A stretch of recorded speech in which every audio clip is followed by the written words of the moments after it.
Planting has kept many folks busy throughout the state, but for others, the flooding from earlier this year makes that impossible. Fields have been given a chance to dry out, however, that's only the first step. Market Journal went on the road to Tekamah, Nebraska to learn what management options producers need to know to repair their fields and make them productive again. For Burt County Extension's John Wilson, the 2019 Nebraska flood was all too familiar. He was on this very field in 2011 to help farmers that were impacted when the Missouri River crested. This event is different than the one 8 years ago, but what was learned about how to bring a flooded field back into production is still relevant.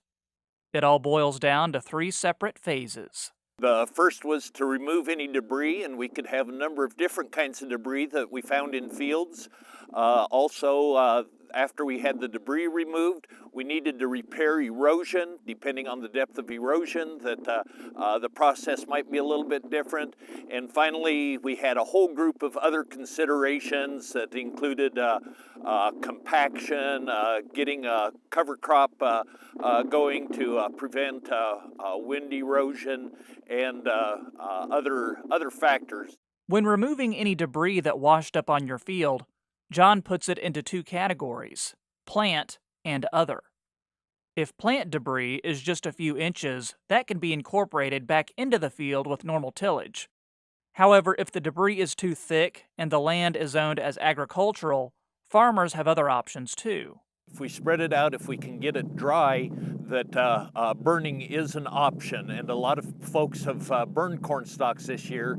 If we have too deep of a layer of corn stalks, that we may have to burn it off once, let the next layer down, dry, and then burn it again. Other debris, like tires, boards, and metal, must be taken to a landfill or buried. As for sediment, the depth of the sedimentation determines what you do next. Maybe an inch or 2 up to about 8 inches, that we can incorporate that with normal tillage. The thing that we have to remember is however deep the sand is, that we want to till about 1.5 times that depth to incorporate it into the soil. We don't want to leave a layer in the field that's a completely different texture than the parent or native soil below that. After the land is cleared, a farmer can decide how to manage soil erosion, which can range from a few inches to several feet. In those deeper areas, a lot of times we would use sand and sediment that might have been deposited in other areas of the field, fill in those eroded areas to within about 3 feet of the surface of the soil, and then borrow topsoil from other areas in the field to finish filling in the eroded area. That'll help with when we get ready to plant crop back in the field. A producer may also want to consider planting cover crops once conditions allow for it. Studies show cover crops may impact yields in some rotations and can reduce wind erosion.